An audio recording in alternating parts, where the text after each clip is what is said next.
Welcome to another California Guy video with your boy California Guy.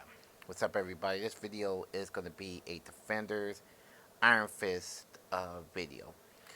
Now, I'm kind of combining both concepts together.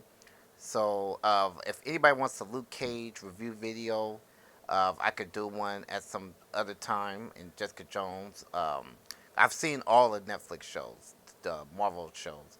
So I wrote them as blogs, but I have yet to do videos. Or I think I did a radio show. I'm not sure. I got to check. But if you guys want it, I would do it. But right now I'm gonna talk about the concept of Defenders and do a review of Iron Fist. Now, Iron Fist had just came out recently or last week. They finally released the final show linking it up to the Defenders. And Iron Fist was released, 13 episodes, and it featured Finn Jones as our hero, Iron Fist.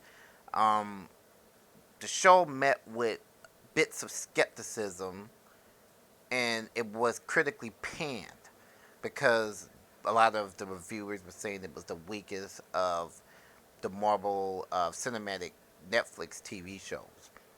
I finally sat and watched it, and I had no issue really with the show. In fact, the tone was perfect to me. There was some things that you got to correct though. I'm gonna get to that a little later. But right now, the show basically was about Iron Fist coming from Kung La, trying to regain his company back. That's kind of the first kind of the arc of the first couple of episodes. It spends time with Danny Rand, trying to get his company back. Nobody believing him, or maybe believing him, but not wanting to get the company back. Meanwhile, in the background, the Hand has infiltrated of Rand Enterprises, and Harold Mitchum, the Mitchum family, is basically puppets for the Hand. And we have a lot of different revelations to come out that Harold Mitchum is still alive. His son Ward Mitchum, which is changes from the comic book because Harold and Ward are brothers in the comic book, and Joy Mitchum is Harold's daughter. So they altered a little bit of stuff there, just like Jerry Hogarth was altered also as to becoming a lesbian woman. The show featured Colin Wing up in the show. It featured Colleen Wing up in the TV show, and from Daughters of the Dragon, which she's in the comic book also. Um, and the other few, it was basically very faithful to the comic book, and basically the first issue of Iron Fist. So it basically was one of the most faithful adaptations. It just was, I guess, the tone of people, and it basically was how the episodes was written and how they did it. Now, Iron Fist is coming off of a very successful Luke Cage. That's another thing. I mean, a very successful Luke Cage. So it's kind of hard to kind of compete when you're coming off of a monster. That's almost as if it's almost like, okay, Captain America's Civil War, and you had Doctor Strange. And Doctor Strange is coming off of Civil War, and Civil War was super successful. So Iron Fist was one of the most successful Netflix shows that they had, and then you had Daredevil that came out season two, which was very successful. But my thing is with the Marvel TV shows is that one thing Netflix lacked, I mean Iron Fist lacked, and it's just an opinionated, it's just my opinion. Iron Fist was a decent show in my personal opinion. I graded it as a B. So I have no issue with the show. I like the tone of the show. I like the characters of the show. I like how they use Madame Gal of the Hand. I liked seeing Rosario Dawson. She returned as Clara Temple, which was forced. They didn't need Clara Temple really in there that many episodes. But you had a lot of different things going on with the show that was on some positive stuff. Very, again, very faithful to the comic book. I like how they was able to link Kung La into the backstory without really showing a lot of it. But my only criticisms with the Netflix shows, the New York-based shows, which is in the same universe as the MCU. They're in the same universe as Iron Man and Captain America, and all the stuff you see in the films, Doctor Strange, is in that world too. So they're all combined in the same world. They're in the same continuity. Agents of Shield.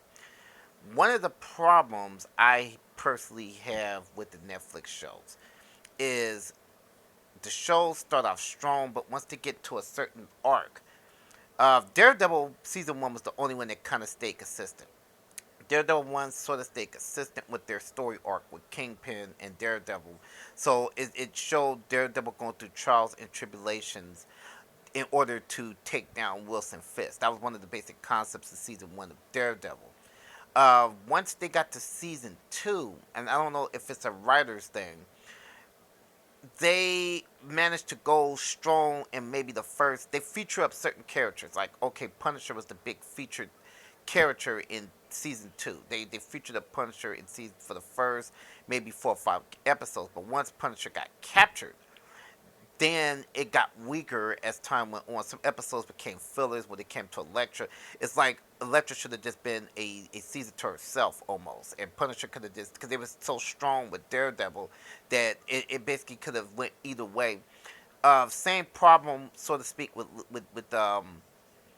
Luke Cage. You had a strong story arc with uh, Cottonmouth storyline and Black Mariah, and once they got to a episode 6 or 7, then it went into other directions, which it still was good, but it went into other directions that I think that they should have not have went into. With Iron Fist, it's a reverse. Iron Fist started off kind of slow. It was a slow burn in some of the story arc, but once it got to episode 6, it picked up more. So it's funny because it reversed it. You needed to get out of those first 6 episodes where Danny Rand was finding himself walking around New York barefoot in insane asylums, all that. I believe some things happened too quick for Danny Rand.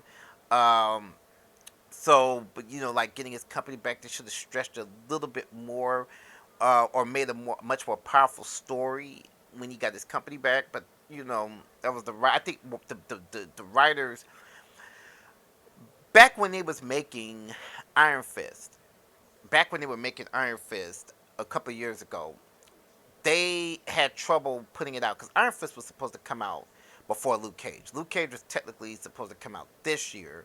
Iron Fist was supposed to come out late last year. But I think because they couldn't nail down a story for Iron Fist, that they went on and released Luke Cage, and they created that first. So I think that's what went on. A lot of these MCU TV shows are done in the way of the Marvel movies. Basically, the Marvel movies are done a certain way too, because you have one head, the head studio guy, producer Kevin Feige for the movie division, and he's in charge of all of the storylines. He monitors the storylines, but he lets the directors kind of take over with their film as long as it doesn't sway in their continuity. That's basically what Kevin Feige does. He's in charge of each and every movie.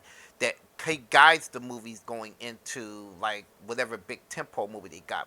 Jeff Loeb has the same position. I know it's a headache, but the position that Jeff Loeb has is that Jeff Loeb has to be in charge of each and every show that comes out, but until they get to Defender. So he has to be in charge of how the characters tie into each other. Which characters do they use? Which villains do they use? How does a storyline, a brand, whatever they need, kind of goes together?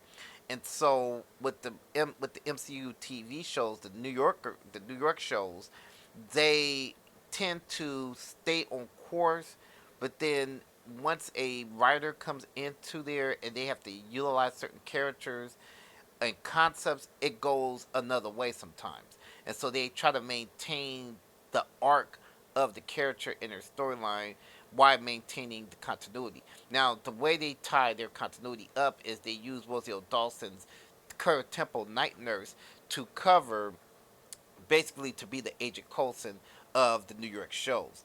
Actually, the Hand in this universe in the TV shows is basically the Hydra for the Netflix TV shows. Basically, they're Hydra. If you guys really think about it, they're basically Hydra in a sense.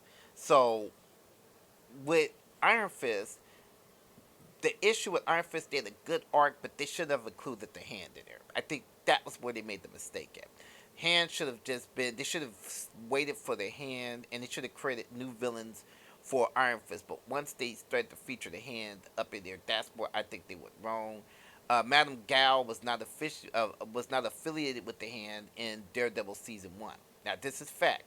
She had ties to a Asian criminal empire, but they never featured Madame Gal as a uh, person that ran part of the Hands organization. That was my issue with the TV show. I thought that, okay, that was the revelation from Daredevil. If you guys watch both seasons of the Daredevil TV show, and then they featured the Hand as more of as a foe, which Danny Rand. If you really think about it, the Hand is not really a threat in the MCU, especially in the New York shows. They're not really a threat. It's not like on the level of Hydra. Now I know they're trying to build them up for this Defender show, but so far the Hand is not really a big major threat for the MCU, and I'm gonna tell you guys why. Daredevil kicked their ass really in the first season, the first 2 years. They were never really a threat, actually, really in the beginning. So when you really look at the Hand being featured in Netflix TV shows, they weren't a threat. And I'm sorry if they're about to feature the Hand going against a Jessica Jones, a Luke Cage, a Daredevil, and possibly in Iron Fist, they won't be, they could beat them with ease. So I think that using the Hand for the Netflix TV shows is really, I mean, for the Defenders is really, really dumb.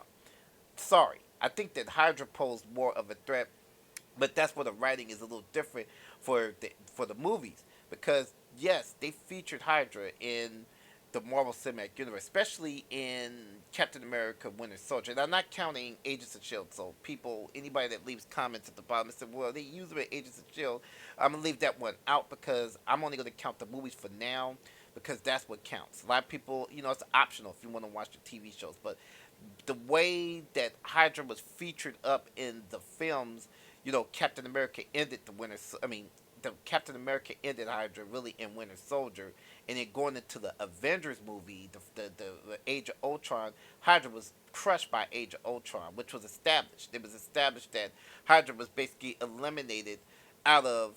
They ended the threat of a Hydra group. Now, when you see Civil War, you see remnants of Hydra, but Hydra's basically gone. That organization is destroyed. Now, you mean to tell me when you see Daredevil, Daredevil eliminated the Hand on two different occasions. Plus, on top of that, if you look at the first season of Daredevil, Kingpin was run. They were scared of Kingpin. Kingpin was over the Hand. So that was the part that was funny to me.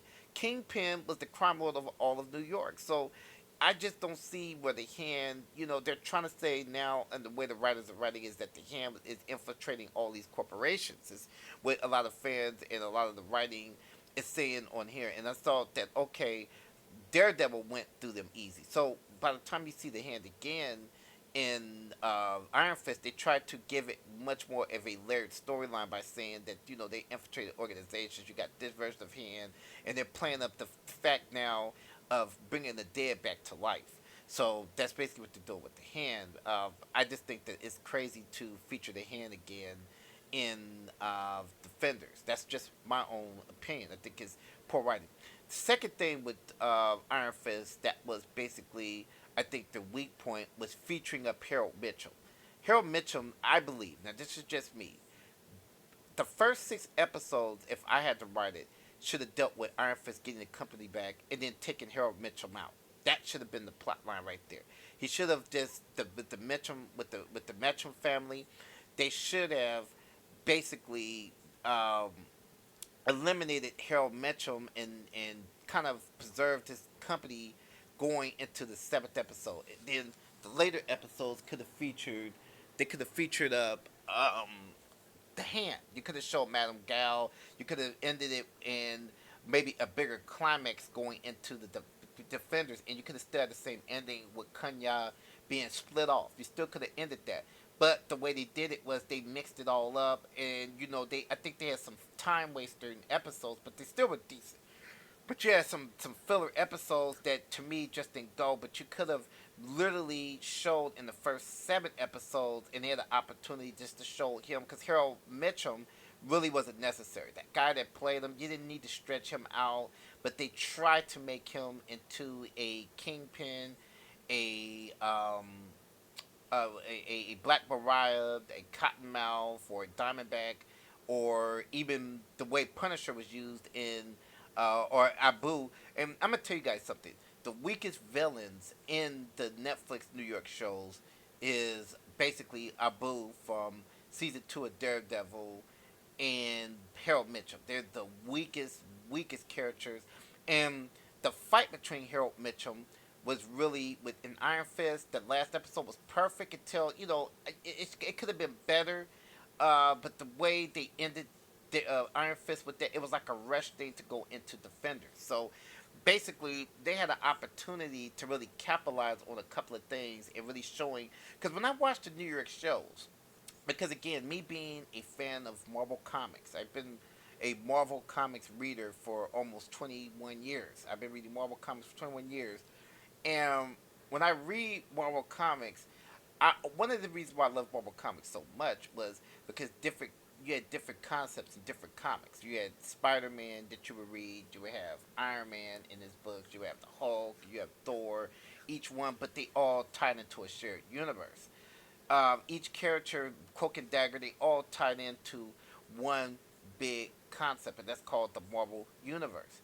So they would utilize certain villains and certain characters and certain arcs, certain organizations, but they wouldn't all maybe team up together. But sometimes, if they warranted a team up, they would do the team up when necessary. Um, the Netflix shows as well as the MCU shows stay their own point. They stay the course, but then they lose traction because of certain continuity errors that they have. And I just think that once you use a certain concept up, like the hand, because again, the hand is in the comic book also. Once you start just using up, I think the only shows that didn't use really the hand was Jessica Jones and Luke Cage. Now they didn't really use the hand; they didn't use the hand at all. So you know, uh, Iron Fist and Daredevil used the hand, and I just think that and then you have to have a face for the hand. That's basically what I'm trying to say. If you're going to have the hand used that much, you need to put a face on it. You just can't make it just be a bunch of ninjas going at it, and you have to. And Madame Gao was the most forced thing that they used in Iron Fist because she was more ideal, I guess, to tie in the continuity. Claire Temple was dumb. Using Claire Temple in that many episodes was stupid, also, because again, Clara Temple should have been used maybe for 2 episodes, but because you use Clara Temple almost in all of Luke Cage, it seems so forced that okay, she comes from Luke Cage and she goes directly into. She doesn't even know Danny Rand. She doesn't. It just was not written well again. She didn't know Danny Rand like that. She didn't really. She knew Colleen Wing, but it's just it was so forced that she jumps into an adventure with Iron Fist. Now, when you look at Claire Temple in the previous other shows, even in Luke Cage, she was very hesitant. It's getting too lax with her writing, with using Claire Temple's character, because it's like okay, she jumped from Daredevil season 2 to from Hell's Kitchen to Harlem, and she's on this quest for I guess Luke Cage. I mean no, Jessica Jones. I'm sorry. She goes from Jessica Jones and if the last scene in what's that Daredevil to Luke Cage, and she's in an adventure, and then she jumps to another adventure in Iron Fist, and I just thought that basically that's where Misty Knight could have came in at. I know people say, well, you're being a comic book fanboy, but that's where Misty Knight could have been used, really. Because Misty Knight is a major character in Iron Fist to a lot of people that's never read the comic books. Misty Knight has first appeared in Iron Fist comics. She's never been in the Luke Cage comic books ever. She's a Scarf that was in her partner that was inside of Luke Cage. They both appeared in Iron Fist comic books. So you're talking about Iron Fist characters, along with Colleen Wing. So I think that's where they should have made a different contract for the chick Simone Missick should have been really in there, and Claire Temple could have just been a cameo. She could have just been a deep cameo. You could have showed her at the school, maybe make a joke. But I think featuring up in that many episodes, that's where I think that they, that was just using Claire Temple for the fuck of it. But everything else with the show was perfectly fine. I'm just, my thing to Marvel TV writers and even Marvel's movie writers, you guys, well, not really Marvel movie writers because they come up with different concepts. But the TV writers, you guys are doing a good job, I believe, because I like the tones of each show. I like Daredevil season 1 and 2, and I like Jessica Jones, and I like the Iron Fist also, and Luke Cage. But you guys got to get rid of the hand. We need to go into some other territories that you guys can't just be stuck on, because you guys got a universe you're carving up in the New York-based heroes. You guys are basically carving up a thing kind of like you did with the MCU. I just don't want you guys to get boring because you're wearing me out with all of this hand stuff. That's my issue, is using the hand, and then you guys are going into these other territories where the hand is, infiltrating, companies. And I know you guys played it up in the Daredevil show, but again, they're not really a credible threat to Daredevil. If they're not a credible threat to Daredevil, how would they be a credible threat to um, the Defenders? How would they be? Because Daredevil beat them by himself. He's beaten them really on his own. So I don't see where who they would fight, how would they defeat them, and everything else. So